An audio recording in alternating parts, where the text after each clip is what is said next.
अरे मामा उधर चले जाइए, आप उधर चले जाइए पीछे। जितने लोग छिए पहले स्थिर हो जाइयो। प्रशांत किशोर जी जनरली रुकै नहीं छथे। अहाँ के अनुरोध है अहाँ से भेटे करे लेलखिन है आ चाहे छिए जे कुछ बात हो तो पहले शांत रहियो, है ना। इतने दूर से चललखिन हन यात्रा आ सब लोग से समस्तीपुर के जितने जनता है घर घर से एलिए हन वह हमें और निकलिए हन कि अहाँ के की कष्ट है आ की सुझाव देल जेतै और अहाँ के कष्ट देखते हुए आगे के चीज बदल जेतै ओहि के चललखिन हन आ सब लोग साथ रहियो और बाद बतायल जेतै। बस 2 मिनट में अहाँ मर्द समझियो कि अहाँ के बर्बादी के बदहाली के की कारण है। प्रशांत किशोर जी। नमस्कार। सबसे पहले आप सबका यहाँ आने के लिए धन्यवाद।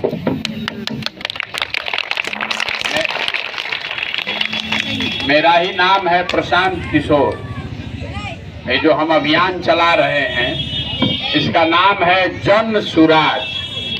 जन मतलब जनता और सुराज मतलब सुंदर राज। ये वोट मांगने हम आपसे नहीं आए, हमारा कोई दल नहीं है, हम आपसे वोट मांगने नहीं आए। गाँवे गांव 10 महीना से हम पैदल चल रहे हैं ये समझाने के लिए कि आप जिस गरीबी और बदहाली में पड़े हुए हैं वर्षों से, ये गरीबी से कैसे निकल सकते हैं उसी का सुझाव देने आए हैं।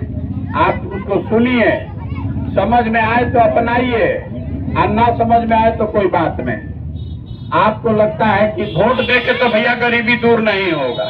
इतना दिन से आप 50 वर्ष से वोट दे रहे हैं। जो नेता आता है यही कहता है कि हमको वोट दीजिए हम ठीक कर देंगे। आपका दशा तो उससे सुधरा नहीं। तो आप ये कैसे आपको समझ में आना चाहिए ना भाई, क्या करने से सुधरेगा, क्या करने से सुधरेगा ये चीज। ये आपका गरीबी तब सुधरेगा, गरीबी से तब निकलिएगा जब आपके बाल बच्चा के पढ़ने का व्यवस्था हो जाए। सरकार आपको जमीन दे दे ताकि आप खेती ओती कर सके और सबको घरे घर सरकार पूंजी दे, पैसा दे ताकि आप छोटा मोटा रोजी रोजगार कर सके। तो जब आप वोट देने जाते हैं तो आप पढ़ाई के लिए वोट नहीं करते, आप खेती कमाई के लिए वोट नहीं करते, रोजगार के लिए वोट नहीं करते। आप वोट करते हैं अपने जात पर, वोट करते हैं हिंदू मुसलमान पर। कोई वोट करता है 5 किलो अनाज के लिए, कोई वोट करता है राम मंदिर बनाने के लिए। तो आप अपने बच्चे के पढ़ाई के लिए तो कभी वोट करते नहीं हैं। अभी आप जितना लोग आए हैं आपसे अभी एगो सवाल पूछेंगे, आप बताइए आपको कोई समझ हो चाहे नहीं, इतना तो समझ है ना भाई कि सभी के बच्चों के पढ़ने का व्यवस्था होना चाहिए कि नहीं होना चाहिए? सोच के बताइए, होना चाहिए कि नहीं होना चाहिए? ये तो सबको बुझा रहा है ना कि अगर बाल बच्चा पढ़ जाएगा तो उससे जीवन सुधरेगा। तो अब जरा अपना अपना बच्चा का चेहरा याद कर लीजिए। सब लोग अपना अपना बच्चा का चेहरा याद कर लीजिए और अपने बच्चा के नाम पर एक बार हमको बताइए, आपने कभी जीवन में अपने बच्चों के पढ़ाई के लिए वोट दिया है? जो दिया है तो बताइए, कोई दिया है भाई? नहीं। तो जब आप पढ़ाई के लिए वोटे नहीं देते हैं तो पढ़ाई मिलेगा कैसे? आप वोट देते हैं 5 किलो अनाज के लिए, तो बिहार में कितना भी चोरी भ्रष्टाचार है, 1 किलो चोरी करके 4 किलो अनाज मिल रहा है कि नहीं मिल रहा है? आप वोट दिए थे अब की हाली राम मंदिर बनाने के लिए, तो भैया यहाँ फैक्ट्री लगे चाहे नहीं, अयोध्या में राम मंदिर बन रहा है कि नहीं बन रहा है? बन रहा है। आप नीतीश कुमार को वोट दिए हैं बिजली के लिए, तो बिजली का बिल 6000 आए कि 8000? घरे घर बिजली आया है कि नहीं आया? लेकिन बिल कितना आया? बिल कितना है? बिजली आया है कि नहीं आया है? आपने मोदी जी को वोट दिया सिलेंडर के लिए, तो सिलेंडर का दाम चाहे 1200 की 1400, घरे घर सिलेंडर आया है कि नहीं आया? तो भैया जिस चीज के लिए आपने वोट दिया वो चीज आपको मिला, और जिस चीज के लिए आप वोटे नहीं दिए, अभी आपने सबने क्या कहा कि आपने पढ़ाई के लिए वोट नहीं दिया, रोजगार के लिए वोट नहीं दिया, तो पढ़ाई या रोजगार के लिए वोट देवे नहीं कीजिएगा तो मिलेगा कैसे? अतने मंत्र खाली याद रखिए, नेता आएगा तो कहेगा कि देश के नाम पर वोट दीजिए, कोई कहता है जात के नाम पर वोट दीजिए, कोई कहता है हिंदू धर्म के लिए वोट दीजिए। हम आपको एक के बाद सिखाने आए हैं, इसको बांध के याद रख लीजिएगा। वोट देते समय स्वार्थी बनिए, अपना स्वार्थ देखिए, और वोट देश के लिए नहीं, जात के लिए नहीं, नेता के लिए नहीं, अपने बच्चों के लिए दीजिए। अपने बच्चों के लिए वोट दीजिएगा, तभी जीवन सुधरेगा। वोट जिसको देना है दीजिए, वोट जिसको देना है दीजिए। हमको आपका वोट नहीं चाहिए। हम आपको हाथ जोड़ के इतने सिखा रहे हैं कि वोट अपने बच्चों के लिए दीजिए। अगर आप अपने बच्चों का चिंता नहीं कीजिएगा तो कोई दूसरा आदमी आपके बच्चे का चिंता करेगा? आपके बच्चे को पढ़ाई नहीं है, उसको भर पेट भोजन नहीं है।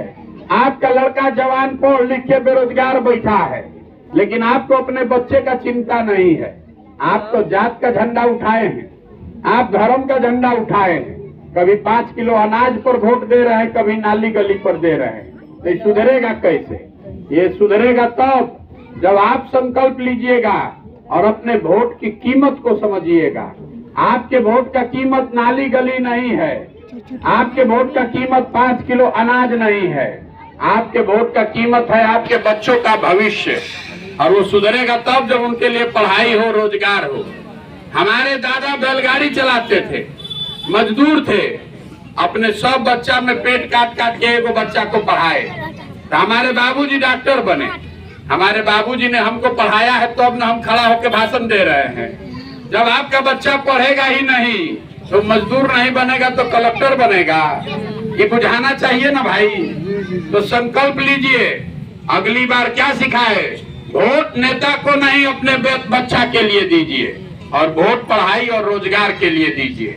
ये जो जन सुराज है, इसमें हम कोई वादा नहीं करते, लेकिन एक इसका संकल्प आपको बता देते हैं। भगवान हमको जो शक्ति बुद्धि दिए हैं, उसको सबको लगा के हमने योजना बनाया है कि अगर जब ये जनता का सरकार बन जाए तो नाली गली बने चाहे नहीं, अस्पताल स्कूल जब बनेगा तो बनेगा, लेकिन साल भर के अंदर, इसको याद रखिएगा, साल भर के अंदर जितना आपके घर से लोग गया है बाहर मजदूरी करने, और जितना लड़का यहाँ बेरोजगार बैठा है, सबके लिए 10 से 15 हजार रुपया का रोजगार का व्यवस्था यही स्थानीय स्तर पर किया जाए। अब आप बताइए, आपके घर के बच्चा को सवांग को रोजगार चाहिए कि 5 किलो अनाज चाहिए? रोजगार चाहिए। सोच के बताइए, रोजगार चाहिए कि अनाज चाहिए? अगर रोजगार हो जाएगा तो आपके घर का सवांग आप भी उसके साथ होली दशहरा मनाइएगा, और नहीं तो साल में एक बार छठ में 10 दिन आता है तो मुंह देखते हैं, साल भर मुंह देखने को नहीं मिलता है। अपने बच्चों के लिए, अपने सवांग को बाहर से लाकर यही रोजी रोजगार के लिए एक बार जगिए, और जाति धर्म पर वोट मत कीजिए, नाली गली पर वोट मत बेचिए, 5 किलो अनाज पर वोट मत बेचिए। अपने बच्चों के पढ़ाई और रोजगार के लिए वोट कीजिए, तभी सुधरेगा। आप आए, हमारी बात सुने, इसके लिए बहुत बहुत धन्यवाद। सरकार जी पूरा बिहार 10 महीने से पैदल चले हैं, और 10 कदम पैदल चले प्रशांत किशोर जी के साथ।